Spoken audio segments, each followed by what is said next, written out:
Okay. Okay. Okay, Academy. This is probably one of my super exciting, so excited to do this Zoom conference. This is Tayla. She goes by Dietitian Tayla, right? Yeah. Awesome. So you guys can find her on Instagram. You're definitely going to want to follow her. She has so many great ideas. She's super inspiring.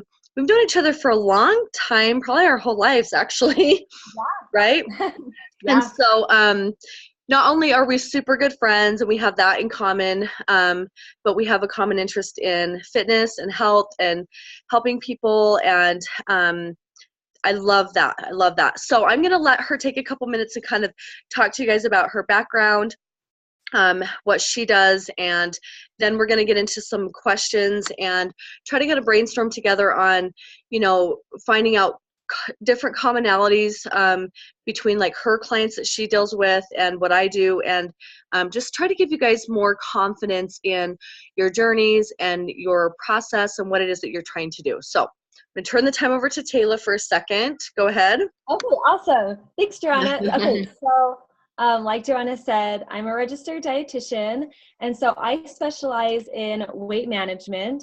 I see one-on-one clients, and I also see a lot of corporate clients that I have in downtown Salt Lake. I have partnerships with a couple companies down there. So I really specialize in helping people figure out their own best plan for nutrition and wellness, because we're all so busy. Some of us are moms, we work long hours, whatever it may be. I'm really good at trying to figure out a really good plan that fits your plan specifically and your lifestyle, because it can be so hard to see other people in your life, other people, that are really inspirational, but here you are working 60 hours a week, and what works for them may not work for you. So my background is in more of like an eating disorder and disordered eating type of behaviors. And so going away from that and learning how to kind of combat all of these fads in the diets and not restricting food, but using it for fuel. That's kind of where my background is in. And so I come from a very, compassionate and very realistic point of view, instead of saying that you have to stick to these rules and these diets. It's all about what works for you. So if you like counting calories, great. We'll count calories together. We'll put together a plan that will help you reach your goals. But if you're somebody that does not like that, wants a more flexible eating pattern or plan, then we can do that too. So I feel like there's no one size fits all approach, which I'm sure you're familiar with. Every person is so different. Every personality is different. Every lifestyle is different. And so I try to figure out what is the best plan for each of my clients. Right. Awesome. So what, and I think we definitely have that in common, because as I've been training now for 15 years, and I have found over the last 15 years that the majority of people's problems, issues, complaints, just hard things for them to overcome seem to be very similar in nature. And so I want to talk about a couple of those for sure. Yeah. But what do you, I'm going to ask you first, what do you think is the number one hard thing for people when it comes to wanting to make a change in their nutrition? Like when they say, I'm ready to be fit, I'm ready to have a different lifestyle. What is the number one thing that you think that they struggle with? And maybe some of my girls find that they have that in common. Yeah. I think the hardest thing is just knowing where to start and not, biting off too much you can chew. So thinking that you have to do this huge laundry list of goals and you're going to completely change your whole lifestyle, that just is not sustainable. It might seem like it is at the time, but a couple days, you just see that it's not realistic. Right. So starting small, I think, is the key. I think so too. So when I coach my girls, and I'm interested in like how your approach is, I definitely have the approach that kind of like this hierarchy of needs, like a triangle. And I have found that when people start a fitness and nutrition program, the first thing they do is they want to buy supplements. Like they want to buy a bunch of supplements and they have no idea what they're buying and they're spending hundreds of dollars and they haven't even thought about the calorie range, which I think is always number one. Mm-hmm. In setting that, and then you kind of jump into your macronutrients and your micronutrients, and then maybe some food timing to help you get through your day, and then supplements would be like the last thing that we would touch on. So I usually don't even recommend supplements beyond like a whole food vitamin or something to help with like some good energy levels. Just overall general health. I do not usually recommend fitness supplements until my clients have shown me that they are going to even make this like a long-term thing, like 4 to 6 weeks. And then if you're still committed and you're going strong, then we'll start talking supplements. So as far as like laying things out for your clients, where do you start? Like, what do you think is the most important thing? I love your approach because I think that's so important too. You need to have the base before you add any of those things, especially supplements. They're meant to supplement an already add to well-rounded diet. Right. So where I start is just seeing where the client is at first. So if I have a client that's already mastered, loves fruits and vegetables, is eating a pretty well-balanced diet, and then we just make, the small tweaks of, what we can add in, maybe what we need to reduce. But I even have clients that I have one that's been going to McDonald's probably every single day of the week. And she now is only going to McDonald's twice a week. Perfect. So that's something that is a small change, but is very individualized. So I think just starting with what is one thing we can start working on, and hopefully just compound that over the weeks that we're working together. I think so too. I think that I like my girls to master their calorie range first. And oftentimes I say, I don't even care if your proteins, your carbs, your macronutrients are not, very balanced. But let's start with your calorie range first. To me, that's looking at like financially, it's looking at the money that you have and not overspending that money so that you can at least get out of debt. I mean, I would never recommend someone to go all of a sudden start investing in stocks and bonds and all of this stuff without even mastering the money that they have in hand. What do you think? Let's talk about different styles of eating. When a lot of these girls or people that I work with, and I used to be one of them too, and it's so easy to not.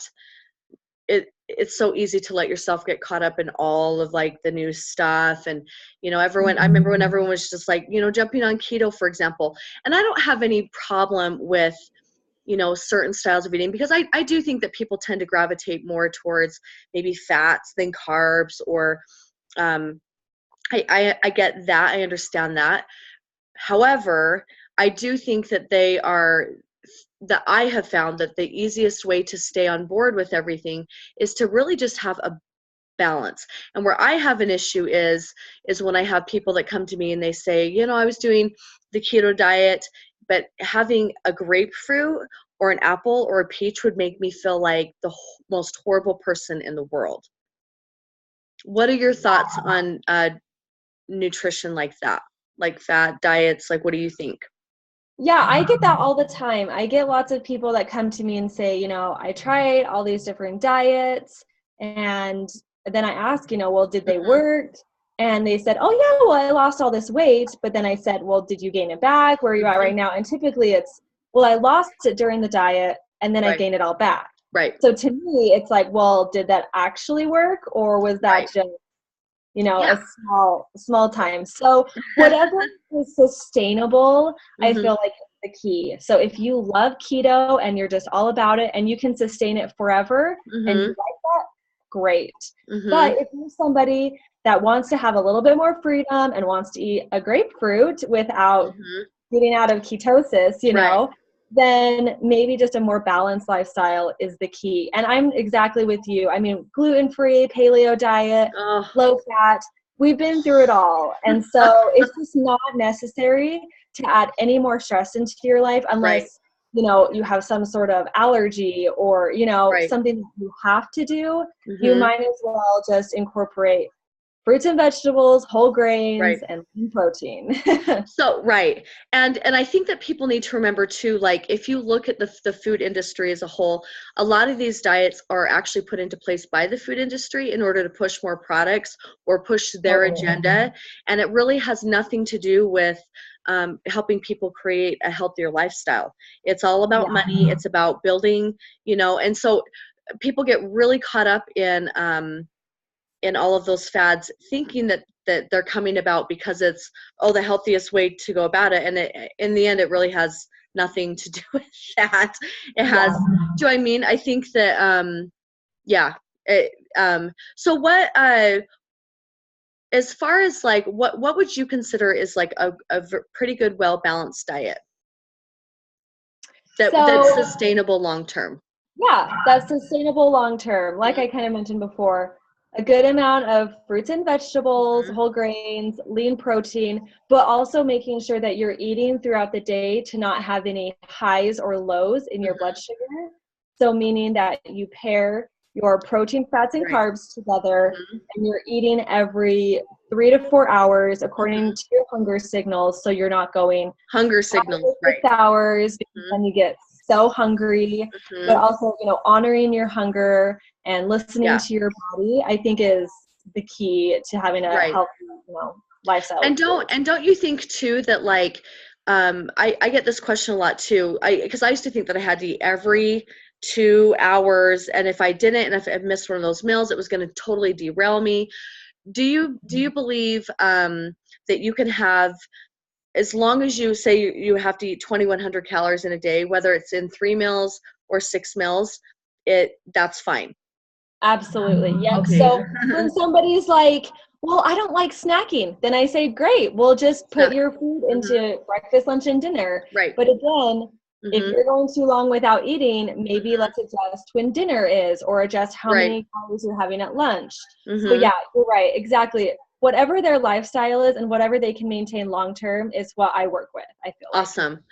Um, and then another question is, as far as people, because it seems to be like the number one thing that a lot of people want to do is they want to lose weight, Mm-hmm. which is, I get that. There's a lot of people that have to go down that path.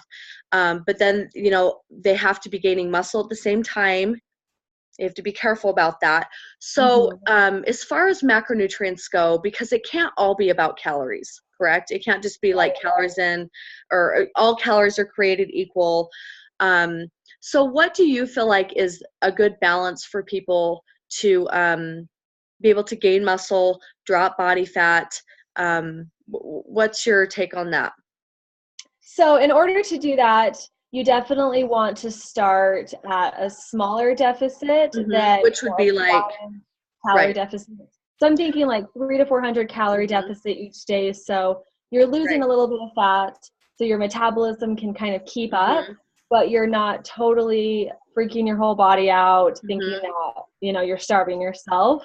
And Right. so, I would say like being at the small calorie deficit and then just making sure you're getting 30% of your calories from Hmm. protein and making sure that you're having enough to Right. keep you fueled throughout the day. Hmm. For Right. sure. Because there is that notion out there, get one gram of protein per pound of body weight. But I mean, let's be realistic. If you're 300 pounds, you certainly don't need 300 grams of protein. And so Mhm. what I usually do with my clients is I talk with them about their healthy weight range that we're trying to get to, and I Yeah. set their protein range based on that. Mhm. Okay. Yeah. I think Um, that's perfect. yeah, I think that tends to be the easiest way for them to kind of get that in, because you definitely can overdo any macronutrient. You can overdo your Yeah. fats, your proteins, your carbs, any of those macronutrients. What do you think? Now, as far as what is the question I wanted to ask you? I'm losing my train of thought. Um, just lost my train of thought. Sorry. Um, so as far as let's take somebody that, and I see this a lot with like, especially women that I work with. Men maybe not as much. Maybe it's just because we're so emotional. Uh-huh. But, when I start with a lot of women, and I suggest a calorie range for them, And most oftentimes that ends up being higher than what they're thinking that they're going to be at. Mm-hmm. Do you find that you have a problem with that with your clients as well? Absolutely, Oh, because it's so easy to think the less I eat, the more I'm going to lose. mm-hmm, But we've seen on like the Biggest Loser mm-hmm. competitions, they lose a ton of weight, but Yeah. then when they go home, they typically gain it all back. And so Isn't that's the I idea. think the weight gain back on that is they say for Biggest Losers like 85% gain all their Yeah, weight it's back. so crazy. But It's that's so because your body and your metabolism just can't keep up. mm-hmm, When you're losing that much weight, you're in such a calorie mm-hmm, deficit, over exercising, then your body thinks it's in this like fight or flight situation mm-hmm. and that it needs to just store all your fat Right. and lower your metabolism. Mm-hmm, So trying to get people away from thinking less calories is better, mm-hmm. that is really hard for me. It's Right. that small calorie deficit over time that's going to help Right. you lose that and keep it off, which is Right. the most important part, I think. So I actually think too that I would say that out of if I have, for example, 30 girls that I'm working with, I would say even if they don't think they do, I would say 90% of them have some kind of an eating disorder where they Yeah, way undereat and then without even thinking they overeat. And I tell my girls all the time, I'm like, the average binge is upwards of 10,000 calories. Would you agree with that? oh, It can be absolutely. so easy to overeat and not even understand that. So when you have clients, for example, that come to you and they say, I'm doing everything that I should be doing and I'm just not losing weight and this is getting really frustrating. What are what would you say to that? If I was your client and I was like, Tayla, I've been doing this for like a month now and I've maybe lost 1 pound, that I just, and they're getting frustrated. What would you say to them? Yeah, I mean, that's like something, unfortunately, that's really common because I Mhm. feel like we're just so prone to associating our emotions with food. Mhm. And so we eat without even thinking about it. Right. And so mindless eating is a huge one where, you have a jar of M&Ms on your desk, you eat the M&Ms Mhm. without even thinking about it. Right. Or grocery shop all day and then you come home, you had a long day, then you feel like Yeah. you deserve a Right. treat. Or you're Right. sad, so you eat. Or you're happy, Mhm. so you eat. So Mhm. really becoming in tune with your hunger signals and fullness cues, I think, is so important. And so Right. learning how to be intuitive with Mhm. your eating patterns and just acknowledging, okay, I'm feeling sad, I'm wanting ice cream, Right. I'm going to choose, not to have that and not to feed my emotions with food. Right. So a lot of times it comes back to that psychological piece. I feel like weight loss is Oh, like it's 80% mental. so So much psychological. I've told the girls, anyone that I've worked with, when I started working with my coach the first time, I felt like she gave me my food plan. This was back before even you could track on my Fitness Pal. You had mhm. YouTube videos, you had bodybuilding.com, you had all these, like there was really very little resources out there. And Uh-huh. so, when she gave me my list of things that I should and shouldn't be eating, and I thought, that's easy. Of course, I want to be healthy. I can do that. But it was so hard. It was so Mhm. difficult. It was so hard. And I didn't realize how, um, unbalanced I was in my thinking and my food timing and what I tended to gravitate towards. And it Yeah. made the whole process very, really emotional and a lot more than what I would have even. I remember thinking, oh my gosh, you guys, this is fitness and nutrition. Like, why is this so hard? But it really is. It can be such a hard thing. And so, what do you tell somebody that has a weight loss goal, losing body fat? Rocky, don't play the piano. Losing body fat and is not. What would be your first signal? Like is it like they're not being compliant or they're not understanding it or? Yeah, I mean, it's just so variable. Sometimes I Mhm, have those clients that I know immediately. mhm, Okay, well they're probably just under tracking. mhm. They're probably, just miscalculating. Right. An honest mistake, but I also know the ones that will do even if it's just small, either Mhm, restricting more or binging more or whatever mhm. it may be. I know And that it they have adds this up. psychological tendencies, and we Mm-hmm. talk about it. I'm very open with, Yeah. what's for me, what happened to me, the psychological Mm-hmm. process with food. And so I think the first thing is just kind of recognizing what type of person they are, Right. because some people can handle, the more strict things. Some Mm-hmm. people need a little bit more of that kind of Right. psychological help most Mm-hmm. of the time, I would say, actually. Yeah. Now you just mentioned your own personal psychological um, journey. So I want to hear a little bit about that because I think that's Yeah. interesting. No, for sure. So growing up, I was always that like kind of weird child that was like, I want to eat vegetables just like Mm-hmm. mom.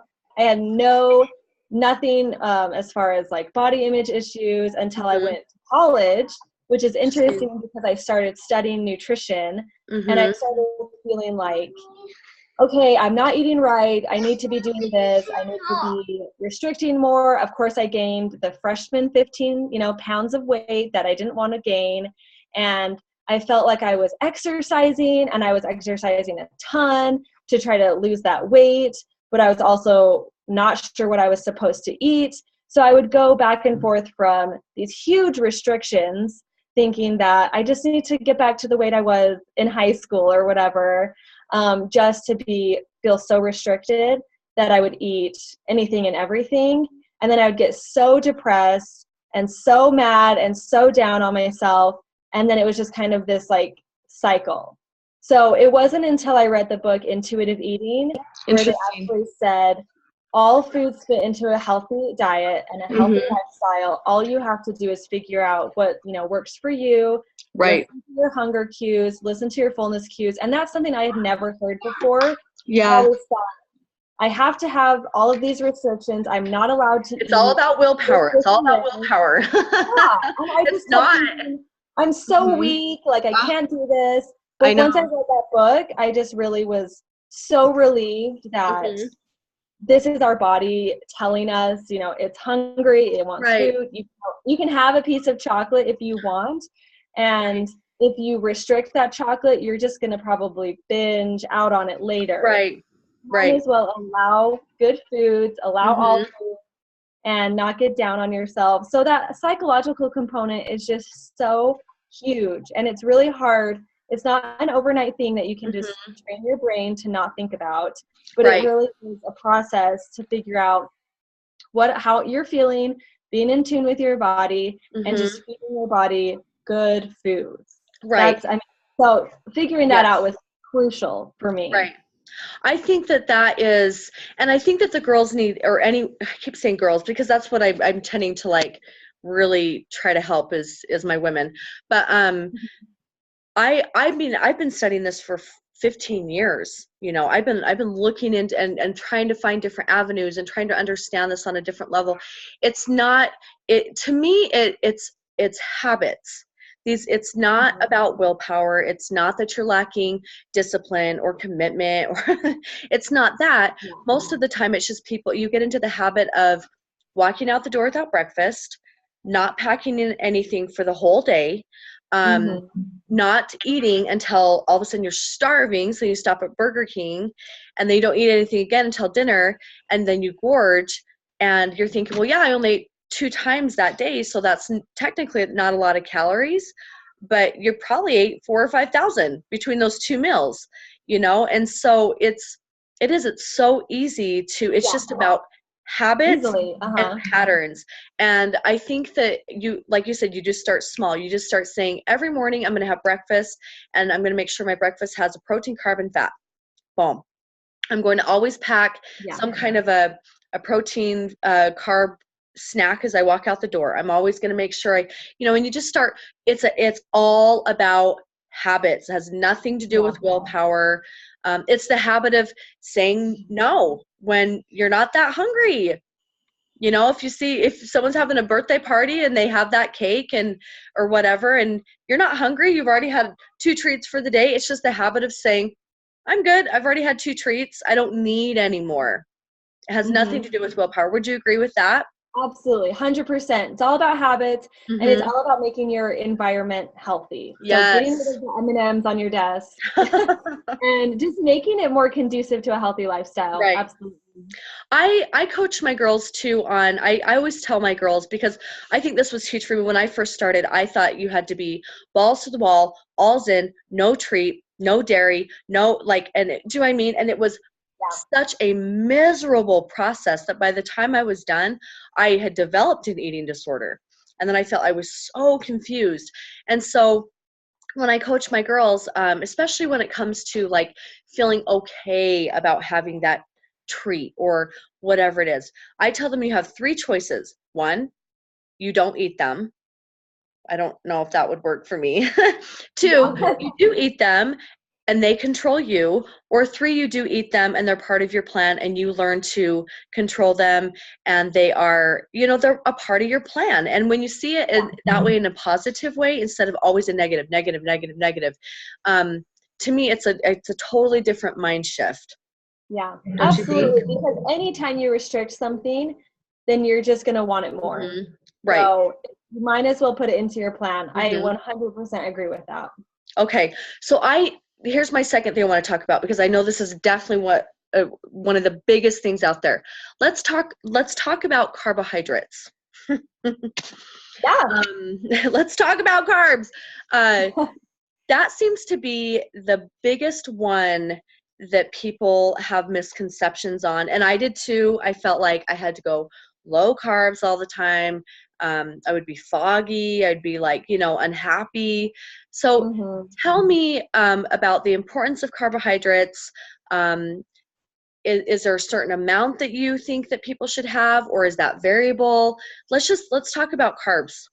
Totally. Yeah. So I feel like carbs get a bad rap Mhm. because, if you have too many, then we can tend to gain weight. If you have too little, you're not going to have any energy. So I feel like people just think they have to be one or the other. Mhm. Over or Right. under, we don't know. But carbs do give us energy and we need them. The other morning, I tried to do a workout without eating before and I was dying. Oh, me Yeah. too. So, And I know that some people, like, they're like, if I eat before I work out, I'll throw up. And I get that. I'm like, then don't.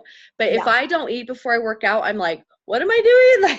Yeah. Like, Yeah. I can't figure it So out. Yeah. we need carbs. And that's what I always tell people. We have to have carbs. But unfortunately, there are foods that just have tons and tons of carbs Mhm. that we are not even aware of. Because Mhm. when we overeat on carbs or we just eat carb by itself, like Mhm. a dinner roll or a piece of bread or whatever, that can make our glucose levels spike. And then Right. insulin comes in, stores fat. Then we Mhm. usually get a low, which makes us crave sugar. So it can Mhm. have that compound effect on gaining weight. But as long as you pair your carb with a protein and a fat, Mhm. have it in a moderate amount. Right. So, I mean, it depends on, every person So it and would how be okay to active you have a are. hamburger with a hamburger bun. Yeah, absolutely. I Yeah. have so many girls that are like, well, I'm just going to go and we'll grab a hamburger and I'll take off the bun. I'm like, you don't have to take off the bun. You're having it with, you You know what I need mean? carbs. Hmm. Yeah, yeah. And the cool thing is that you can always, I always teach my clients that they can have, or they, if they're more active throughout the day, that's great. Hmm. If you're running miles and miles on the treadmill, if you're Hmm. training for a marathon, if you're just naturally more active, then Hmm. you're more, just like calories, you're allowed more Right. throughout the day. But if Hmm. you're somebody that just sits throughout the day, Hmm. doesn't get up, doesn't move, then we're going to have to be at a lower amount just because that's the way they work, I feel Right. like. But I feel like you don't need to be so restrictive that you're, Hmm. not having the buns or Right. having no carbs whatsoever, because like you said, you'll have no energy, you won't be able to exercise as well, you won't Right. feel good. So Hmm. just being in a moderate level, I would say is the best. So that looks like, and I don't know what if you give out numbers of grams or like We serving. usually, yeah, what I usually do is I set the calorie range first, whether, well, for example, Jody, my sister, she's in Mhm. when she started, she was like 126 pounds. I'm like, you're small, you're like 5'6". We're gonna have to, you know, add more calories to you. And she was like, wow. But then I have clients that I'm okay with them being, um, I mean, technically where their weight's at in a significant deficit, because for them to even have to eat 2,500 calories, they're like, oh, that's so much food. And Yeah. so, but I really try hard to have my clients pay attention to how they're feeling, because I do have clients that tend to gravitate more towards fats than, you know, carbs. And I think that that carbohydrates are the most variable among the macronutrients. Some people need more, some people need less. I feel like men in general tend to need less. And I don't know if it's because they just don't think as much as us. I don't know. But they just, like, I mean, science has proven that a man can actually think of nothing, where my brain is like always going. And if you took away my carbs, I would be like so mean. Do you know what I mean? Yeah. So I feel like it's just very variable, but people do not need to be scared of carbohydrates. Low calorie diets. The danger in going low calorie, I coach my girls on, is that as you come down in weight, that might work. You might drop 20, 30, 40 pounds. That might work for a while, but then it tapers off, and there's no wiggle room down the road. And so a lot of it is just patience and timing, and just time. Takes time to lose weight, you know. Absolutely. Do you what advice, do you have any advice or anything that you feel like you would give to someone that still, and even though we're always talking about nutrition, and, you know, you learn this as you go, and don't you think the biggest thing is you just learn this as you go along? Like, there's no other way to go about it. You have to just learn what your body gravitates towards, pay more attention to it. You kind of have to, like, trial and error, don't you think?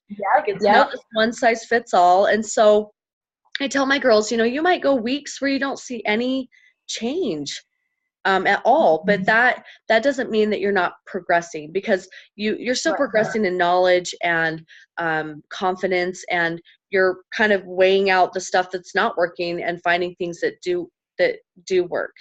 But it takes time. I feel like it's taken me years to learn my body and understand my body. Absolutely. Trial and error. That's the biggest thing. I think people get discouraged when one thing doesn't work, but it's like, hey, now we know that doesn't work for you. Let's try something else. Well, and I'm always learning something new. I mean, I was on your page the other day and I was like, oh, hamburgers with making it with sweet potatoes. I'm like, oh yeah, like, you know what I mean? I'm like, what a great idea. Like, I'm always picking up new things, and I think a lot of it is being humble enough to admit when something is just not working, and being willing to adopt new skills and new habits that need to be put in place in order to go to the next level. Because I've worked with people before that they just refuse, like, that, you know, this is what I've always done, and every time I've done this, I've dropped weight, but, you know, then they cycle back around, but because that worked before, then they're going to do it again. And, you know, and they just will not humble themselves enough to, like, try something new. Right. Yeah, I completely agree. You get stuck in your way of, like, oh, well, this is how I used to cut calories. This is what worked in my 20s. Right. Our body's always changing. Always changing. And don't you think so much of it is people love to use food to punish themselves? They love to, for some reason, which seems so backwards, because it's like, of course we want to live ourselves, but people do that a lot. They love to, if they didn't do something well, or they, you know, then they get in these emotional states, and then they love to just punish themselves with food by either gorging and feeling like crap, or restricting their food. And do you have any advice? Because you said that you work a lot with people that do that, like binge eat or under eat. What's your advice for that? I feel like the first thing is just to recognize that it's happening, because a lot of times people just do it without thinking. But if people can realize, okay, this is my emotion, this is what I'm feeling, and this is how I want to respond, that's the first thing. Because if they're not even realizing that it's happening, then they're not going to change. And then just coaching them to realize, you know, this is an emotion. Let's combat it, not with food, not with, you know, punishment or reward, but more so in just a very healthy psychological mindset, by just realizing what it is, not Mm-hmm. saying, you know, I'm not feeling this way, but just have a different coping mechanism Mm-hmm. and food. So Right. whether it's, you know, having good mental health, so doing more like mental, you know, kind Mm-hmm. of what's meditation, things like that, just being more in tune with your body and saying, okay, am I hungry or am I full? And how am I feeling at this moment? I'm just feeling I'm just feeling, you know, sad. I'm not actually feeling hungry, you know, trying to associate emotions better. Yep. I heard a really good acronym one time, HALT, HALT. If you're hungry, angry, lonely, or tired, I guarantee you're going to do some kind of emotional something with food. Oh, don't pull on that, baby. Yeah. So, what is the lowest? I think I've got one or two more questions. Here you go, babe. What is the lowest amount of calories that you would probably ever put anybody on?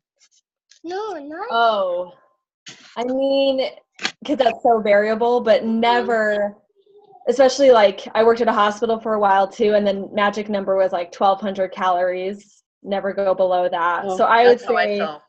never. I mean, that's what like what 4-year-old needs. That's like Right, yeah, right, that's pretty low. right. I just got certified as a youth sports specialist, and I remember as I was reading through that stuff, I was like, oh my gosh, that's crazy. And a lot of adults try to eat those lower ranges. I try to coach my girls, like you said, that your body needs fuel, and if you look at it as a machine, and once I feel like I started doing that when it came to my training and like the person and the body that I wanted to create, I felt like the whole thing just changed.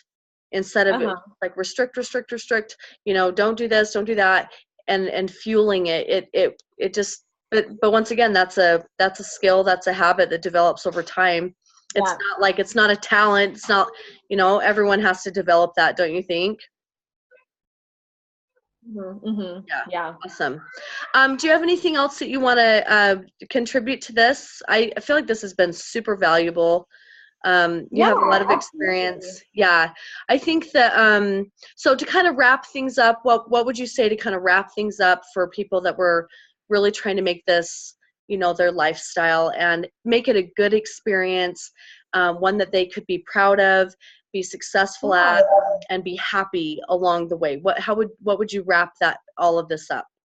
Yeah, I would just say take it one day at a time. It's Mm-hmm. so easy to think, oh, I have so much weight to lose or I have so much to do. Mm-hmm. But just take it day after day, and you'll be so surprised that at the end of a week, the end of a month, Mm-hmm. or 2 months, or 3 months, whatever your timeline is, that you'll be able to look back and see how much progress you've made, not just on Mm-hmm. the scale, but in your Right. strength and in your habits. And you'll see how far you've come as long as you just take it day to day and just remember what is that end goal, you know, and it can be small to work up to your big goal, but Right. just, you know, I love small, that. Mm-hmm. small changes help a lot. I love it. I love it. I agree totally.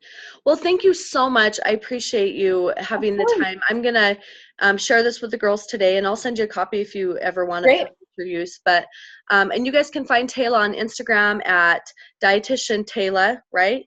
Yep. She's got some awesome recipes, and I'll post it in the group so they can follow you. And but yeah, she's got tons of content. And you been on the news too? Yeah, I went on Fox 13 a couple times. So cool. That's so rad. You're like a celebrity. So awesome. I love it. So, I mean, she's the real deal. So, we love her. Thank you for all of your tips and what you brought to the group. So, Of thank course. you so much. Thanks, Joanna. Good luck. Okay. Thank you. Bye. See ya.